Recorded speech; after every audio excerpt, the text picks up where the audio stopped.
ধন্যবাদ আমাদের চালক ভাই এবং আমাদের সকল চালক ভাইদের উদ্দেশ্যে আমি কটা কথা বলতে চাই। সতর্কবার্তা সেটা হলো বর্তমানে এখন আমাদের অনেক জায়গায় অনেক কিছুতে সিন্ডিকেট হতেছে। সেই সিন্ডিকেটগুলি হলো যে বিভিন্ন জায়গা থেকে বিভিন্ন যাত্রী রিকোয়েস্ট দেয়, রিকোয়েস্ট দেওয়ার পরে তারা বিভিন্ন সিন্ডিকেট এবং বিভিন্নভাবে বিভিন্ন কিছু করে। তবে বেশিরভাগে অনলাইনের মাধ্যমে খুবই কম হয়। যেটা হতেছে এখনও মানে অবিরতভাবে প্রত্যেক দিন একটা দুইটা করে ঘটনা শুনতেছি এবং আসতেছে। কোনো যাত্রী গেছে এবং কন্ট্যাক্টের মাধ্যমে বেশি এই ঘটনাটা ঘটতেছে। গতকালকের একটা ঘটনা শুনেছি যে আপনার ফার্ম গেট থেকে উনি বসিলা ব্রিজ গেছে, তখন সন্ধ্যা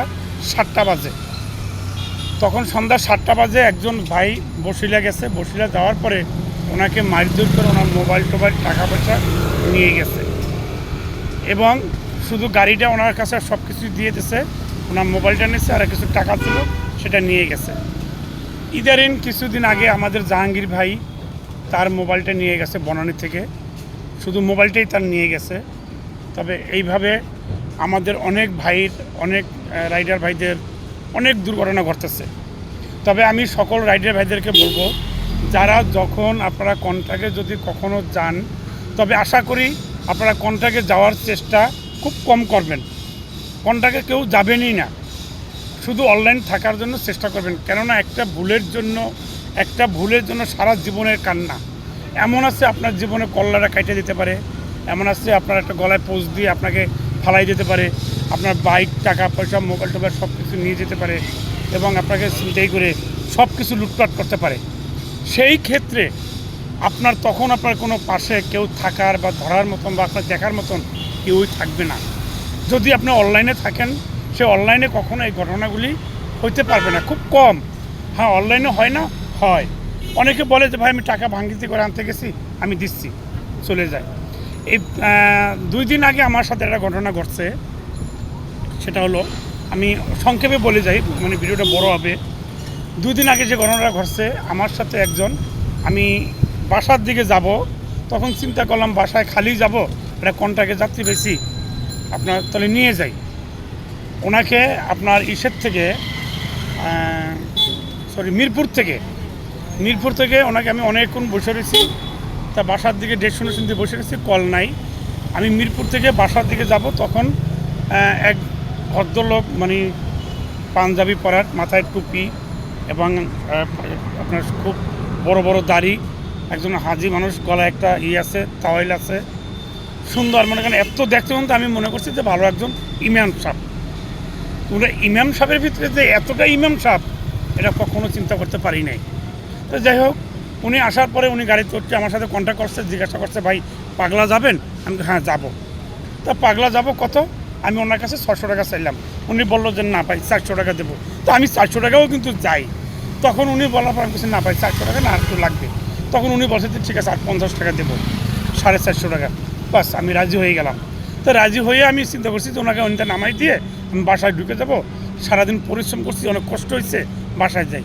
তখন দিনের বেলা যাক বাসায় যাব। উনি কি করছে আমার কাছ থেকে, উনি যখন আমি পোস্তগোলা ব্রিজ পার হয়েছি, পার হওয়ার পরে মুন্সিগোলা এবং ঢাকা মেসের মাঝখানে যাওয়ার পরে বলে কি যে ভাই একটু গাড়িটা একটু সাইড করেন। কেন? একটু সিগারেট নেবো, একটু সাইড করেন। বাস উনি দোকানে গেল, 2-3টা দোকানে যাই আসলো, কী করলো আমার হাতে বলে ভাই আমার হাতে 1000 টাকার নোট, কেউ ভাঙতে দিতেছে না, আমাকে 200 টাকা দেন, আমি এক প্যাকেট সিগারেট নেবো, বাসায় গেলে আর পাবো না। ঠিক আছে। তো উনি যখন আমার সাথে এত দূর আসছে, একজন ভালো মানুষ, হুজুর মানুষ, হাজি সাহেব, যাক উনি যাবে বাসায়, ওনাকে নিয়ে গেলাম, মানে 200 টাকা দিলাম। 200 টাকা দেওয়ার পরে উনি টাকাটা নিয়ে দোকান থেকে সিগারেট আইনা আমাকে 20 টাকা ফেরত দিল। 20 টাকা ফেরত দেওয়ার পরে এখন আমার কাছে ভাঙতির টাকা হবে না, আমার কাছে 500 টাকার নোট, ভাঙতির টাকা নাই। তো উনি কি করলো, উনি ওখান থেকে আর কি দোকানে গেল। দোকানে গিয়ে করে মানে ওনার গন্তব্যস্থানে গেলাম। গন্তব্যস্থানে যাওয়ার পরে উনি বলছে কি যে ভাই আমি এই দোকান থেকে, আমার নিজের দোকান, আমি ভাঙায় এনে দিতেছি, ভাঙতি টাকা আপনাকে দিতেছি। বেশ, উনি ভাঙতি টাকা দেবে,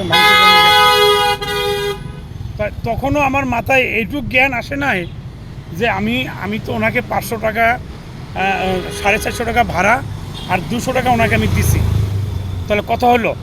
650 টাকা ওনার কাছে আমি পাবো।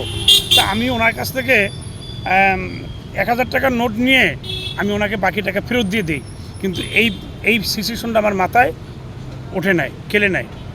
তো উনি টাকাটা ভাঙ্গাইতে গেছে, টাকাটা ভাঙ্গাইতে গিয়ে আজও গেছে, কালো গেছে, আজও দৌড়, কালো দৌড়, আর ওনাকে খুঁজে পেলাম না। পুরা পাগলা শহর ঘুরতে ঘুরতে ঘুরতে ঘুরতে ঘুরতে ঘুরতে নাই নাই নাই।